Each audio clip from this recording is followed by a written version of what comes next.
If you're watching this video, I'm going to assume that you have a problem with shiny object syndrome. You buy products, you either never go through them, or you go through them, or you go through them partially. Maybe you do take action, maybe you don't take action on what you've learned, but either way, there's always some kind of stumbling block as to whether you finish it or just never start to begin with, and then you jump to the next product, and then the next product, and the next product, and it becomes a repetitious cycle.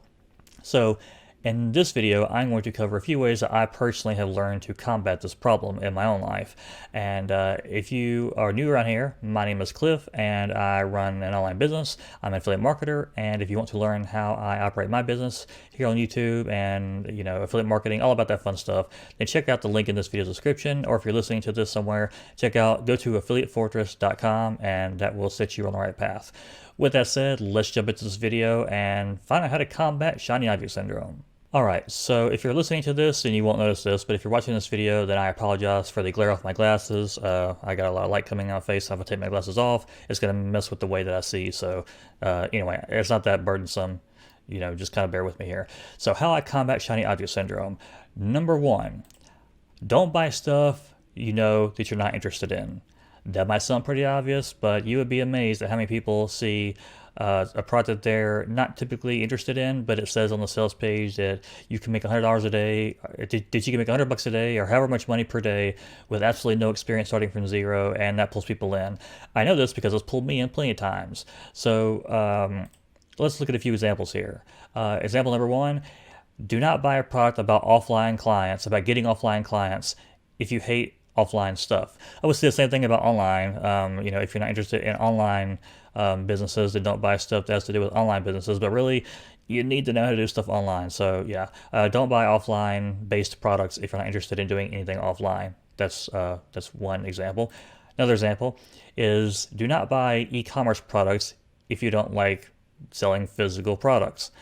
This is, again, something else I've fallen for myself, but you would be amazed at how many people go for this just based on curiosity. So that's another example.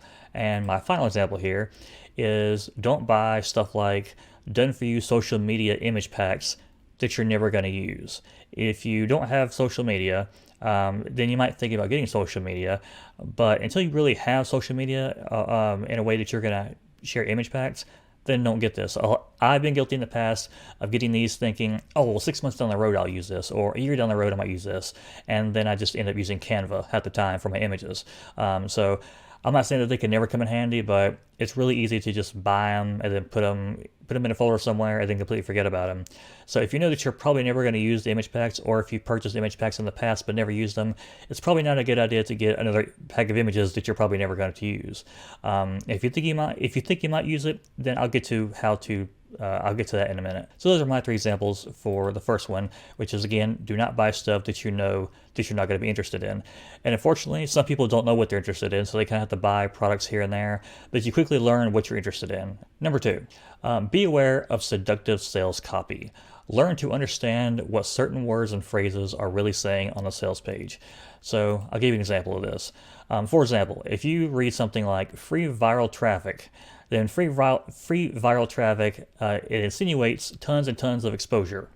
But in reality, it usually means free traffic that may or may not get exposure, but might be more likely to get a few extra shares than normal. So think of it as like maybe possibly a small boost. So if you might get maybe 0 shares or 2 shares, you might get 5. And if your view count might typically be 3 viewers, then you might get 5 to 10. That's typically how these products are going to work out for you. It may get you a little bit of free traffic, but it's more likely just going to get you a couple of extra shares. That's how this typically works out. So free viral traffic is easy for people to put on their sales pages, but in reality, it's not going to go as viral as it insinuates it's going to go. And it's going to be more of just like a small trickle of traffic, and you're probably not going to make your investment back. So just be aware of those things. I'm not saying that there are no viral traffic things out there that I'm not saying that they all don't work. I don't know. I'm not going to make a blanket statement like that. What I am going to say is I've fallen for this many times, and be careful of falling for it yourself. But it's things like that in sales copy. Newbie friendly is another big one that a lot of people use because it's easy to put out there, whereas newbie friendly can mean many things to many different people. Some people might know how to build full websites, and something might say newbie friendly, And to them, it's, they consider themselves a newbie because they're not making money online, whereas somebody else can barely turn on a computer and it says newbie friendly, but it's actually very, very complicated to them and far beyond their knowledge. So newbie friendly can mean very different things to very different people. So that's another one.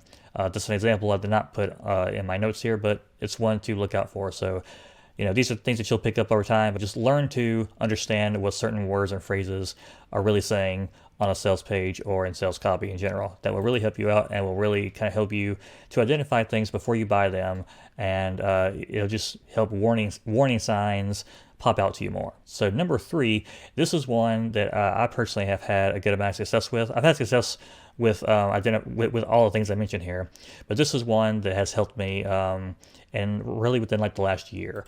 And number 3 is to bookmark products for later. So these days, if I come across a product that I'm considering buying, I am really considering it, like, okay, this falls within my interest group, and I can see how this could possibly help me. This is something I'm really interested in. But I also know deep down that it's probably going to be a bit of a distraction and pull me away from other things I'm focused on, like, like building up my YouTube channel. So what I'll do oftentimes is I'll take the URL of the page and I will simply bookmark it in a bookmarks folder. Actually a bookmarks folder that's labeled products to consider, and that way I can get back to them very easily if I want to.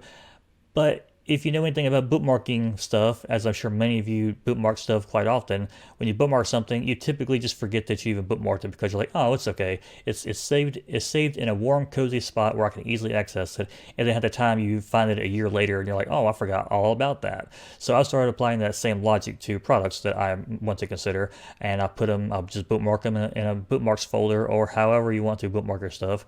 I don't have it all across my bookmarks bar. Actually, if I come over here, I'll just jot this down, and I have it right here, products to consider. You can see a bunch of different products right here.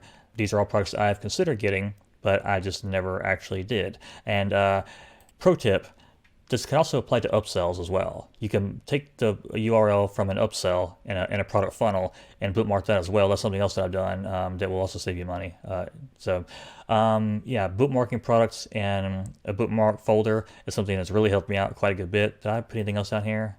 Oh yeah, this is what I just said. Again, we all tend to forget about the things that we bookmark, but we like knowing that we can find them easily. And after all the hype for the product goes away, if it's a new release, then you won't care as much because it'll be old news at that point. So you'll kind of forget about it. And if you want to get it a year later, well, it's there and easy to access. So, it kind of solves the problem. The only downside to this is if people are using scarcity on their sales pages and it's like, oh, it's on a sale and it's going up with every sale, like a dime sale, or if it's going to increase, if it's going to double in price within the next 48 hours or something like that, that is a bit harder, I will have to say. But then again, really, use number 1 and number 2. Again, if you're not really interested in it, then you should probably stay away from it. And number 2, you have to be aware of the sales copy that's pulling you in to make you want to pay attention to the timer even more. So again, make note of all 3 of these. It's easy to say, I just want to overcome shiny object syndrome completely. And some people are able to do that, but some people kind of need to move in that direction more. They can't necessarily quit cold turkey. So this is a good way to start to quit. And, maybe this will help somebody quit cold turkey, but these are the steps that I've taken to cut down on how many products that I do buy. Yeah, anyway, I hope this has helped somebody out there. Again, we often forget how seductive the sales copy on the sales page can be, but it really can pull you in. So anyway, that's all I got for this video. Thank you very much for watching. Again, if you would like to learn how to make money online as an affiliate marketer, the same way I'm doing by making videos like this, then I will leave a link in this video description, or if you're listening to this somewhere, go to affiliatefortress.com, and that will lead you on the right path. So with that said, thanks for watching. Like this video, subscribe, and all that fun stuff, and hope to see you around again next time. Cheers.